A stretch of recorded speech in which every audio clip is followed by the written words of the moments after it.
पिछले एक दशक में भारतीय बाजार ने वैश्विक स्तर पर अपनी एक अलग पहचान बनाई है। आज भारत लगभग हर क्षेत्र में विदेशी निवेश के लिए खुला है और भारतीय कंपनियां भी बेझिझक होकर दुनिया भर के बाजारों में अपने पैर पसार रही है। हमारे शेयर और सरकारी बॉन्ड अब बड़े ग्लोबल इंडेक्स का हिस्सा हैं और अंतर्राष्ट्रीय बाजार में रुपए का उपयोग भी बढ़ता जा रहा है। ये सब सरकार द्वारा फेमा, एफडीआई और सेबी के नियमों में लगातार किए गए सुधारों का नतीजा रहा है। लेकिन इतना सब होने के बावजूद टैक्स कानूनों में कुछ ऐसे पेच अब भी फंसे हुए हैं जो कि विदेशी निवेशकों और कंपनियों के माथे पर चिंता की लकीरें ला देते हैं। अब सबकी नजरें आगामी बजट 2026 पर टिकी हुई है कि क्या सरकार इन विसंगतियों को दूर करेगी। चलिए जानते हैं इस वीडियो में। नमस्कार, मैं हूं आपके साथ संध्या बिष्ट और आप देख रहे हैं द इकोनॉमिक टाइम्स हिंदी। दोस्तों, अक्सर ऐसा देखा जाता है कि एक भारतीय कंपनी का मालिकाना हक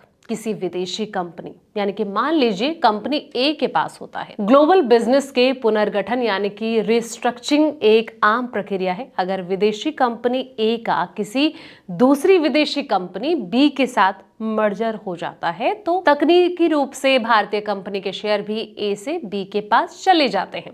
यहाँ भारतीय इनकम टैक्स कानून एक अजीब स्थिति पैदा कर सकता है। दोस्तों, कानून के मुताबिक विदेशी कंपनियों के बीच होने वाले इस तरह के शेयर ट्रांसफर पर तो टैक्स में छूट मिल जाती है, बशर्ते कुछ शर्तें पूरी हो। लेकिन पेच तब फंसता है जब बात शेयर होल्डर्स की आती है।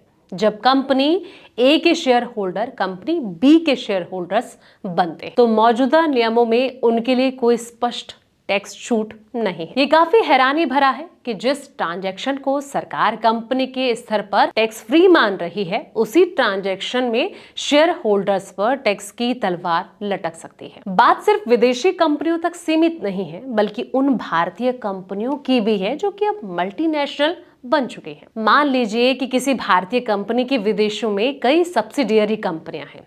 व्यापार को सुचारू बनाने के लिए अगर वो अपनी दो विदेशी सब्सिडियरी कंपनियों का आपस में मर्जर करना चाहे तो उसे भारी कीमत चुकानी पड़ सकती है। मौजूदा इनकम टैक्स नियमों के तहत अगर कोई भारतीय कंपनी अपनी विदेशी शाखाओं का पुनर्गठन करती है तो उसे कैपिटल गेन्स टैक्स यानी कि पूंजीगत लाभ कर देना पड़ता है। वहां टैक्स न्यूट्रलिटी यानी कि कर तटस्थता का कोई प्रावधान नहीं होता है। इसका नतीजा ये हुआ दोस्तों कि भारतीय कंपनियां अपने जो ग्लोबल बिजनेस है इसको सही तरीके से रिस्ट्रक्चर करने से कतराती हैं, क्योंकि इससे उन पर बेवजह का टैक्स का बोझ बढ़ जाता है। जबकि अंतर्राष्ट्रीय स्तर पर इस तरह के जो आंतरिक बदलाव हैं इनको टैक्स के दायरे से बाहर रखने का चलन है। विशेषज्ञों का ये मानना है कि डिमर्जर या फिर हाइव ऑफ जैसी प्रक्रियाओं को भी टैक्स छूट के दायरे में लाया जाना चाहिए। ये सुधार अनजाने में होने वाली जो टैक्स देनदारियां हैं इनको खत्म करेगा और भारत को वैश्विक कॉरपोरेट जो रिस्ट्रक्चरिंग है इसके लिए एक प्रमुख स्थान बनाने में मदद करेगा। लेकिन अब सवाल आखिर यही कि क्या इस बजट में सरकार इस पर कोई गौर करती है या फिर नहीं। आपकी क्या राय है? कमेंट सेक्शन में अपनी राय जरूर दें। फिलहाल इस वीडियो में इतना ही। ऐसे तमाम वीडियोस के लिए आप देखते रहें द इकोनॉमिक टाइम्स हिंदी।